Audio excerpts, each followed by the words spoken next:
کہتے ہیں آدمی پہلا عشق اور کم عمری کے دوستوں کو نہیں بھلا پاتا. میرا اندازہ ہے کہ یہ بات بہت حد تک درست ہے. میرے شروع کے دوستوں میں یا جب میں نے اسکول جانا شروع کیا تو میری دوستی ایک بہت ہی ذہین لڑکے سے ہوئی جس کا نام تھا ریحان فاروق. ہمارا دوپہر کا اسکول تھا. میٹرک میں نے وہیں سے کیا، یعنی 12:30 کے بعد شروع ہوتا تھا. ہم جن فلیٹس میں رہا کرتے تھے میں بتا چکا ہوں، ان کا نام النصیر اسکوائر تھا. فلیٹس کے سامنے ایک آبادی ہے، اب بھی ہے، شریف آباد میں گھر تھے، مکان تھے بڑے. ریحان وہاں رہا کرتا تھا. ریحان ایک بے پناہ ذہین فرد ہونے کے ساتھ ساتھ بہت محنتی لڑکا بھی تھا. وہ دن میں یعنی اسکول سے پہلے لیاقت آباد 10 نمبر میں ایک پائپ کی فیکٹری میں کام کرتا تھا. اور مجھے یاد ہے جب وہاں سے وہ لوٹ رہا ہوتا تھا تو ہم نے کبھی کبھی دیکھا کہ اس کے ہاتھ فیکٹری میں کام کرنے کی وجہ سے سیاہ ہو چکے ہوتے تھے.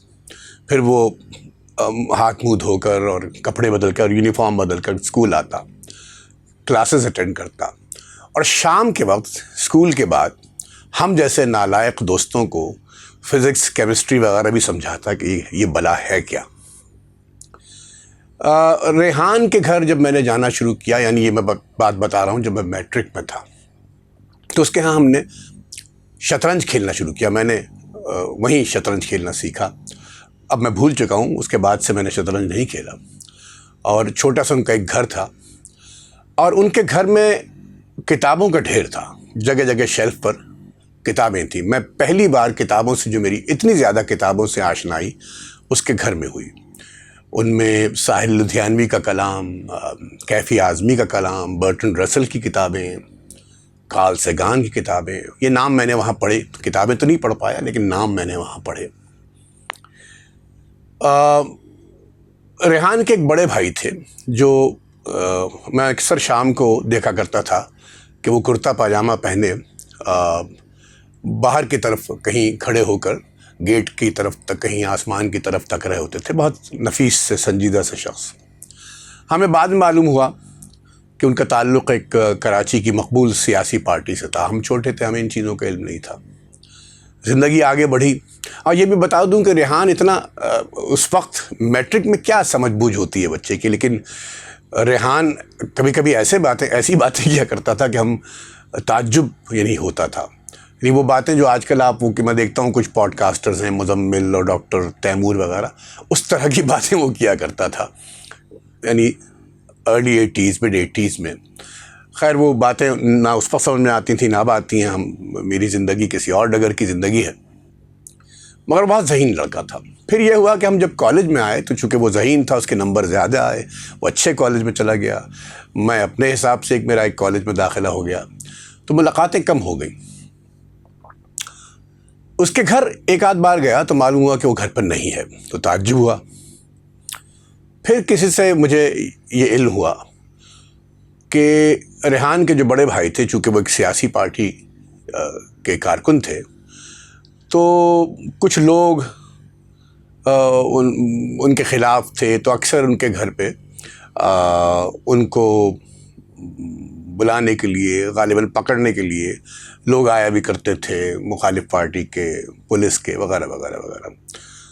تو گھر والے جو تھے وہ خوف کے مارے ریحان کو کبھی لحاف کے پیچھے، کبھی میز کے نیچے چھپا دیا کرتے تھے. بچہ سا تھا، انٹر میں کیا عمر ہوگی.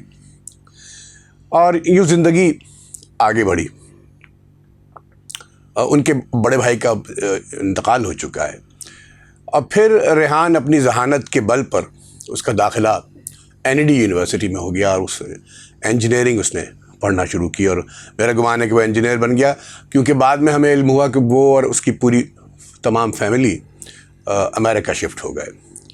مجھے ریحان سے ملے کوئی 35 برس سے زیادہ ہو چکے ہوں گے، لیکن میں کبھی کبھی مڑ کر اپنی زندگی کو دیکھتا ہوں اور پرانے دوستوں کو یاد کرتا ہوں. ان دوستوں کو یاد کرتا ہوں جنہوں نے مجھے زندگی کو نئے زاویے سے بھی دیکھنا سکھایا. ان میں ریحان بہت ممتاز شخصیت کے طور پر سامنے آتا ہے. خدا کرے وہ جہاں کہیں بھی ہو خوش ہو، اچھا ہو۔ اپنی ایک غزل یاد آ رہی ہے، اس میں ایک دوستی پر بھی شعر ہے، تو اس لیے وہ 2-3 شعر سناتا ہوں۔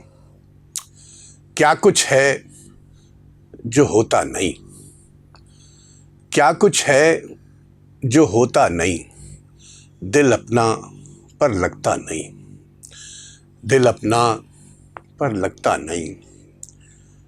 دنیا بہتا پانی ہے، دنیا بہتا پانی ہے، نقش کوئی بھی بنتا نہیں، نقش کوئی بھی بنتا نہیں۔ دوستی قائم رہتی ہے، دوستی قائم رہتی ہے، دوست کوئی بھی رہتا نہیں۔